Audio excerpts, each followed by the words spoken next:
মনে করিয়ে দেওয়া যে আমরা সবসময় তাদের পাশে থাকব, তাদের সাথেই থাকব।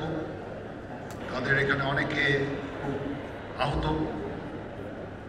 অনেকে চলাফেরা করতে পারেন না, দেখতে পারেন না। আমি আপনাদেরকে অ্যাসুরেন্স দিচ্ছি যে আমরা সবসময় আপনাদের পাশে থাকব।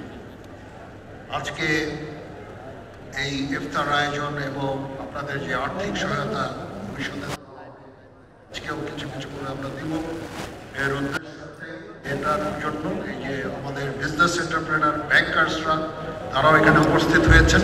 তাদের অর্থে, তাদের আর্থিক সাহায্যে আমরা এটা করছি। তাছাড়াও ডিজিএফআই আপনাদের জন্য টাকা অর্থ দান করেছেন, সেই অর্থ আপনার কাছে পৌঁছাবে ইনশাআল্লাহ। এসএসএফ স্পেশাল সিকিউরিটি ফোর্স টাকা দিয়েছেন এবং এই সমস্ত ব্যাংকাররা টাকা দিয়েছেন। আমরা সেনাবাহিনীর তরফ থেকে টাকা খরচ করছি। আমরা আজ 4200-র উপরে আহতদের চিকিৎসা আমরা দিয়েছি এবং দিয়ে যাচ্ছি। আমাদের এই সাহায্য সহযোগিতা সবসময় জারি থাকবে ইনশাআল্লাহ। আমরা চেষ্টা করব আপনাদের একটা রিহ্যাবিলিটেশনের জন্য, সেই দিকেই করে যাব।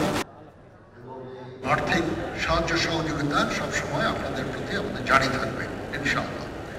আপনারা কখনো মনোবল হারাবেন না, মনোবল হারানোর কিছু নাই।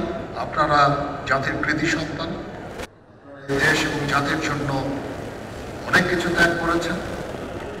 আমি আপনাদের অভিনন্দন জানাচ্ছি, প্রতি কৃতজ্ঞতা জানাচ্ছি এবং আপনাদেরকে এই অ্যাসুরেন্স দিচ্ছি যে আমরা ইনশাআল্লাহ। সবাই ভালো থাকেন। এখন মোনাজাত হবে, মোনাজাতের পরে আমরা